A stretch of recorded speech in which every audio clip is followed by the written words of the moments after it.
Hello viewers, welcome to my YouTube channel. Today what we are going to see is phase A architecture vision. In the last video we have seen the preliminary phase. Today what we are going to see is the architecture vision.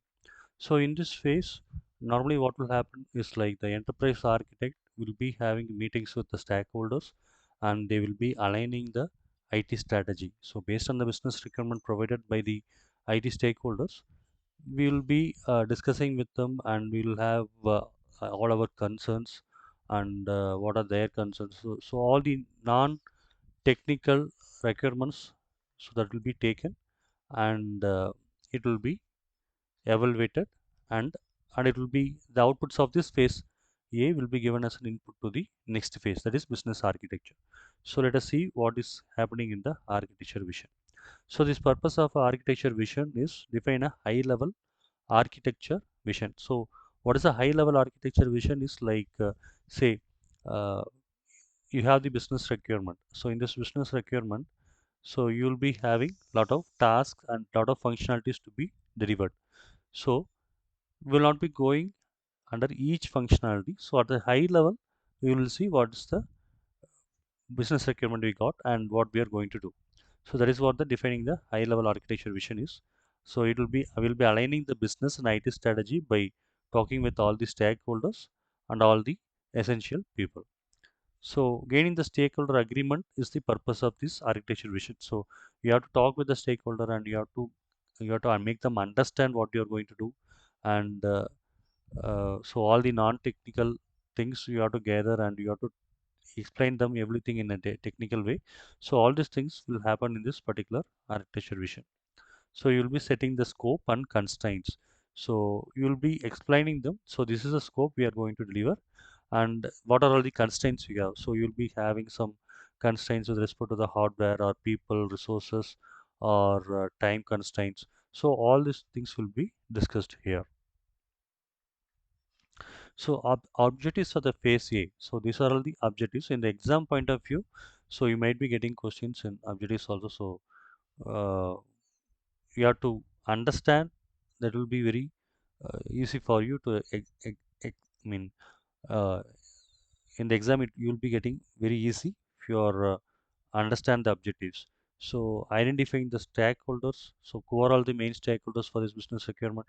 See, there may be lot of stakeholders for that particular corporate, but for this business requirement, who are all the essential ones? So like in out of 10, only two might be interested in this one, or two might be needed in this particular business requirement. So you have to understand who are all the particular stakeholders you need to speak with. So identifying the stakeholders is the main objective here, and understand the business drivers. So who are all the business drivers here? So he might be not the stakeholder, or he might be not the what do you say, CEO or CTO of this company. Might be some other people. So you have to understand who are all the business drivers here.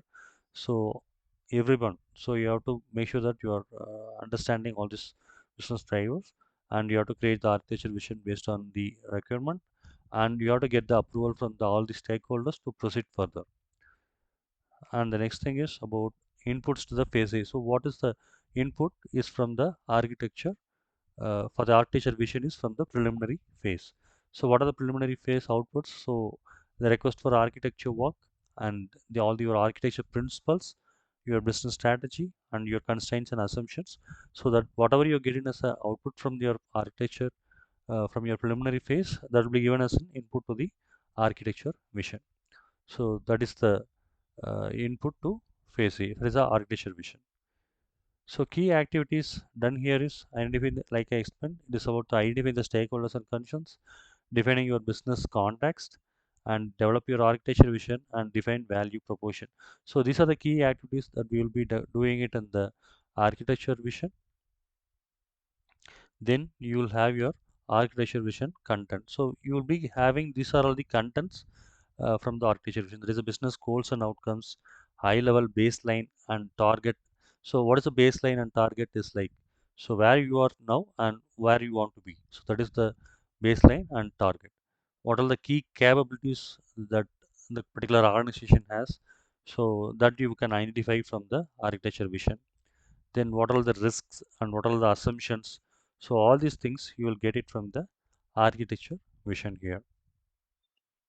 So what are the outputs of phase A? So after talking with all the stakeholders and all the business drivers people, you will be getting the architecture vision document. So that should be recorded, and your statement of architecture work. So you will be knowing that.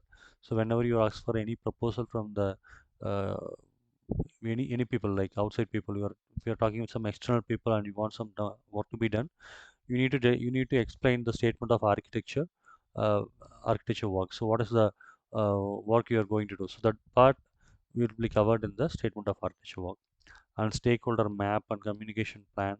So everything will be as an output to the phase A. Why the architecture vision matters? So here, why we need this phase is like, so you'll be having a common understanding among all, like among your enterprise architect, solution architect, and you'll be having all the stakeholders and everyone. So you'll be under a common platform and common understanding will be there, and you'll be having an alignment with an executive.